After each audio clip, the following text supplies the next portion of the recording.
Donald Trump खुद को सबसे बड़ा डील मेकर कहते हैं, लेकिन सिर्फ 2 महीने के भीतर ही उनकी हर बड़ी डील फेल साबित हुई है। यूक्रेन और गाजा में सीज फायर टूटने के बाद तो अब डोनाल्ड ट्रंप पर सवाल खड़े शुरू हो गए। ट्रंप अब व्हाइट हाउस में ऐन मौके से ऐसी जगह चले गए जहां वो युद्ध की खबरों से दूर रहकर कुछ वक्त अब सिर्फ अपने साथ बिताना चाहते हैं।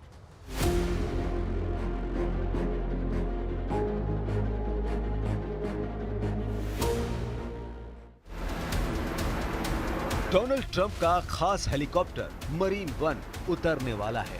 यह हेलीकॉप्टर अमेरिका के राष्ट्रपति की ऑफिशियल सवारी है। व्हाइट हाउस के हेलीपैड से उड़कर यह हेलीकॉप्टर करीब 20 किलोमीटर दूर मैरीलैंड में सेना के जॉइंट बेस एंड्रयूज पहुंचता है। फिर इसमें से निकलते हैं अमेरिका के सुपर बॉस यानी डोनाल्ड ट्रंप।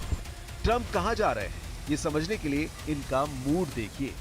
ट्रंप खुश नजर आ रहे हैं। बेफिक्र अंदाज में ट्रंप एयरफोर्स 1 की तरफ बढ़ते हैं और विमान में दाखिल हो जाते हैं। ट्रंप के पीछे पीछे आ रहा है उनका स्टाफ। व्हाइट हाउस की प्रेस सचिव कैरोलिन व्हाइट और साथ में है टेस्ला कंपनी के मालिक एलॉन मस्क। मस्क का ट्रंप के साथ होने का मतलब है ट्रंप का दौरा पर्सनल है। इसके बाद ये छोटा एयरफोर्स 1 यानी बोइंग C-32 टेक ऑफ के लिए तैयार होता है। अमेरिका का राष्ट्रपति बड़े बोइंग 747 की जगह इस विमान का इस्तेमाल तब करता है जब वो अमेरिका के अंदर सफर करता है। अब सवाल है कि डोनाल्ड ट्रंप अपने स्पेशल विमान से कहां के लिए निकले हैं।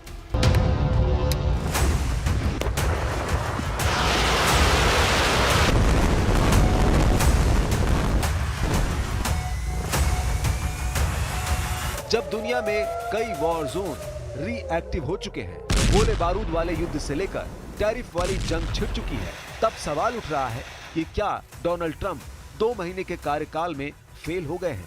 क्या अमेरिका का सुपर बॉस युद्ध वाले फ्रंट पर सुपर फ्लॉप साबित हो रहा है?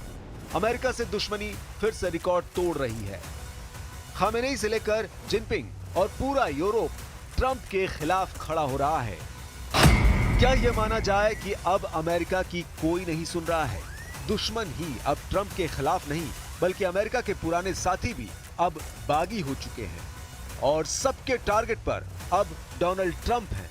ट्रंप ने जहां जहां युद्ध की आग बुझानी चाहिए, वहीं से तेज धार वाले चाकू अब ट्रंप पर वार कर रहे हैं। इसलिए सवाल उठ रहा है कि डोनाल्ड ट्रंप व्हाइट हाउस से निकलकर कहां चले गए हैं? वे अपना सुपर प्लेन लेकर कहां रवाना हुए? ये ऐसा सवाल है जिसका जवाब आपको चौंका देगा।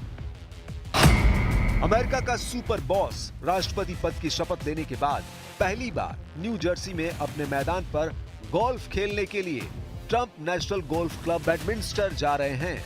ये वो जगह है जहां ट्रंप वीकेंड मनाना पसंद करते हैं। अमेरिका में वीकेंड मतलब पार्टी। सवाल है कि क्या डोनाल्ड ट्रंप वीकेंड वाले पार्टी मूड में हैं? डोनाल्ड ट्रंप ने 20 जनवरी को दूसरी बार राष्ट्रपति पद की शपथ ली और 2 महीने के कार्यकाल में ट्रंप ने 2 सबसे बड़े वॉर जोन में आग बुझाने की कोशिश भी की। पहला वॉर जोन गाजा, जहां 15 जनवरी को सीज फायर का ऐलान हुआ, लेकिन ट्रंप की शपथ से एक दिन पहले यानी 19 जनवरी को लागू हुआ वो सीज फायर ठीक 2 महीने बाद तार-तार हो चुका है। दूसरा वॉर जोन यूक्रेन, जहां डोनाल्ड ट्रंप ने बहुत मिन्नत और मशक्कत के बाद पुतिन और जेलेंस्की दोनों को 30 दिन के युद्ध विराम के लिए राजी किया, लेकिन ट्रंप कार्यकाल के 2 महीने के अंदर ही यूक्रेन में फिर भयंकर युद्ध शुरू हो चुका है। यानी ट्रंप यूक्रेन में भी फेल हो गए, जहां पुतिन और जेलेंस्की एक दूसरे पर आग बरसा रहे हैं, और गाजा में भी ट्रंप नाकाम हो चुके हैं क्योंकि इजराइल ने सीज फायर तोड़ डाला और 48 घंटे में हुई बमबारी में 700 से ज्यादा लोग मारे गए, लेकिन ट्रंप अब भी सीज फायर के मूड में है। Yeah, I think we have a ceasefire on a lot of areas, and so far that's all going very well.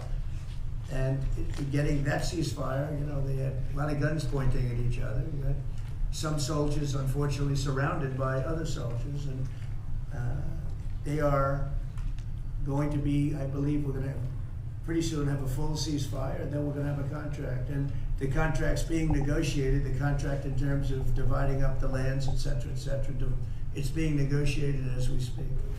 Netanyahu की गाजा पर बमबारी वाली पॉलिसी ने ट्रंप के सीज फायर वाली कोशिश पर पानी फेर दिया है। गाजा में हालात बहुत ज्यादा खराब हैं और एक बार फिर नेतन्याहू कह रहे हैं कि हमास को पूरी तरह खत्म करना ही उनका एजेंडा है। इजराइल की सेना फिर से उत्तरी और दक्षिणी गाजा के बॉर्डर को लांघकर हमास को तलाश रही है। नेतन्याहू के टैंक बचे खुचे गाजा को फिर से रौंदने को तैयार हैं, लेकिन असली एक्शन में तो उनके फाइटर जेट हैं, जिन्होंने फिर से टनों बारूद की बरसात गाजा पर शुरू कर दी है। नेतन्याहू कह रहे हैं कि अब हमास से बात होगी तो बमबारी के साथ होगी। יחד עם שר הביטחון קיבלתי את המלצת צה"ל והמלצת גורמי הביטחון לחזור ללחימה עצימה נגד החמאס. מכאן ואילך ישראל תפעל נגד החמאס בעוצמה הולכת וגוברת. ומכאן ואילך משא ומתן יתנהל רק תחת אש. गाजा के बाद दूसरा बड़ा वॉर जोन यूक्रेन है और यहाँ जेलेंस्की ने जब से रूस के परमाणु अड्डे में पुतिन को हिलाने वाला धमाका किया है, तब से यूक्रेन और रूस के बीच युद्ध विराम की गुंजाइश शून्य हो गई है। इस बात का सिग्नल पुतिन की तरफ से ट्रंप को भेज दिया गया है। पुतिन दुश्मनी लेने वाले को माफ नहीं करते, ये बात जेलेंस्की बहुत अच्छी तरह जानते हैं। हालांकि ट्रंप से बातचीत में दोनों पक्ष 30 दिन के सीज फायर के लिए तैयार हो गए थे, लेकिन अचानक यूक्रेन और रूस के बीच बमबाजी का रिकॉर्ड टूट गया। अब जेलेंस्की ने सारातोव में रूस के परमाणु बम वर्षक वाले हवाई अड्डे पर बहुत ही खतरनाक धमाके को अंजाम दिया। इसके बाद रूस ने यूक्रेन के ओदेसा पर काउंटर अटैक किया और बता दिया कि जब पुतिन सजा देते हैं तो उनकी लाठी में आवाज नहीं होती। इस वीडियो को देखकर जेलेंस्की से ज्यादा डोनाल्ड ट्रंप को डर लग रहा होगा, क्योंकि जिस युद्ध को रोकने का ख्वाब उन्होंने देखा था, जिस युद्ध को रोकने के नाम पर वो अमेरिका में दोबारा राष्ट्रपति बने, वो जंग अब ट्रंप के कंट्रोल से पूरी तरह बाहर हो चुकी है। डोनाल्ड ट्रंप के सामने जो वॉर जोन एक्टिव थे वो अब भी बरकरार हैं। गोले बारूद और बंकर बस्टर वाले युद्ध से लेकर परमाणु युद्ध के खतरे और टैरिफ वाली जंग तक ट्रंप हर मोर्चे पर फेल साबित होते जा रहे हैं। उनके 2 महीने के कार्यकाल में ही सवाल उठ रहा है कि क्या ट्रंप का युद्ध खत्म करने वाला ट्रेलर फिल्म बनने से पहले ही फ्लॉप हो गया है। ईरान, चीन, यूरोप ट्रंप को आंख दिखा रहे हैं। अमेरिका के सुपर बॉस वाला रुतबा युद्ध वाले फ्रंट पर सुपर फ्लॉप साबित हुआ है।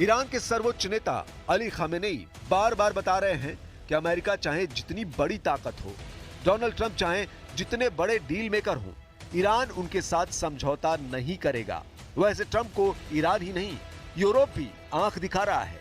यूरोप में ट्रंप को लेकर विश्वास डगमगा गया है। पोलैंड ने डोनाल्ड ट्रंप से जो मांगा है उसे लेकर पूरी दुनिया हैरान है। पोलैंड अब खुद पुतिन को परमाणु टक्कर देने वाला लॉन्च पैड बनना चाहता है। वो इसलिए क्योंकि यूरोप में ट्रंप को लेकर भरोसा शून्य लेवल तक पहुंच चुका है। पूरे नेटो को सुरक्षा की नई गारंटी की जरूरत है और पुतिन से बचने के लिए एटम बम ही सबसे बड़ी गारंटी माना जा रहा है।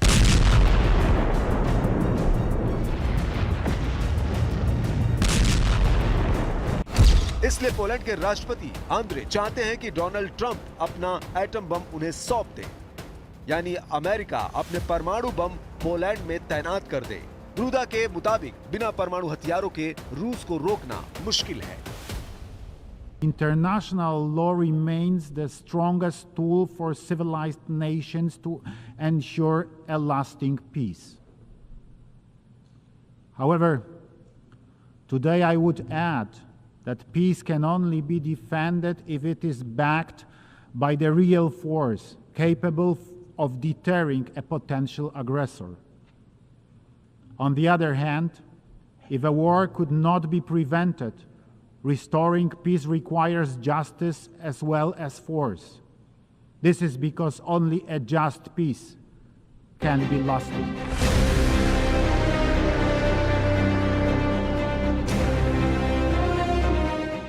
पोलैंड की दलील है कि पुतिन अपने परमाणु हथियारों को बेलारूस में तैनात कर चुके हैं। ऐसे में पोलैंड भी परमाणु बम की मेजबानी के लिए तैयार है। इसमें कोई शक नहीं कि पुतिन के युद्ध को लेकर पूरा नेटो तनाव में है। पोलैंड तो यूक्रेन के बाद पहला फ्रंट है जहां लगातार नेटो की सेनाएं एक्टिव रहती हैं। और अब पुतिन के साथ ट्रंप की नजदीकी ने पोलैंड ही नहीं पूरे यूरोप में एक डर बिठा दिया है। Bardzo by mi zależało, i to nie jest, czy to jest taka dla mnie dość oczywista też racja stanu państwa polskiego, abyśmy formułowali pewne oczekiwania, kiedy robimy to publicznie, wtedy, kiedy mamy pewność albo mamy powody, żeby być przekonanym, że tego typu apele czy wezwania znajdą posłuch i że adresat w tym przypadku administracja amerykańska, prezydent Trump jest przygotowany na pozytywną reakcję. Israel और Ukraine का रुख भी बता रहा है कि Trump की नसीहत अब मजाक बन चुकी है। गाजा में युद्ध विराम टूट चुका है और जब से ईरान के परमाणु कार्यक्रम को लेकर ट्रंप ने नजरें टेढ़ी की है, उनको भी तेहरान से कड़वे बोल सुनने को मिले हैं। ईरान के युद्धाभ्यास भी लगातार जारी है। ईरान अपनी मिसाइलों को दिन में भी फायर कर रहा है और रात में भी उन्हें टेस्ट कर लिया गया है। ईरान ने अपने 200 किलोमीटर रेंज वाला वाबर 373 एयर डिफेंस सिस्टम दिखाकर बता दिया है कि वो अमेरिका के चैलेंज के लिए तैयार है। ईरान की ये मिसाइल लंबी दूरी तक दुश्मन का पीछा करती है और फिर उसे मार गिराती है। ईरान के टारगेट पर अमेरिका का F-35 जैसा स्टेल्थ फाइटर जेट है। ईरान बार बार अपनी एयर डिफेंस वाली ताकत दिखा रहा है। मार्च से पहले और फरवरी से पहले जनवरी में ईरान ने कैसे हर मिसाइल को आजमाया है, वो देखकर डोनाल्ड ट्रंप चौंक जाएंगे।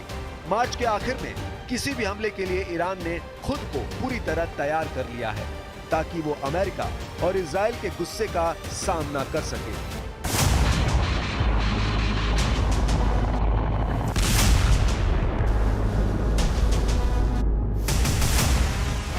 युद्धाभ्यास नंबर 1, युद्धाभ्यास नंबर 2, युद्धाभ्यास नंबर 3, युद्धाभ्यास नंबर 4। आग बहुत ज्यादा है, अंगारे ऐसे जो एक नहीं, दो नहीं, कई वॉर जोन बनाकर बहुत से देशों को जला सकते हैं। ईरान ने जनवरी के महीने में 4 युद्धाभ्यास करके अपनी ताकत दिखाई। ईरान का साथी देश यमन और वहां के हूती विद्रोही भी ट्रंप को ललकार रहे हैं, जबकि ट्रंप कह चुके हैं कि वो हूती को मिट्टी में मिला देंगे। यमन की राजधानी सना में भी भीड़ ट्रंप को चुनौती दे रही है।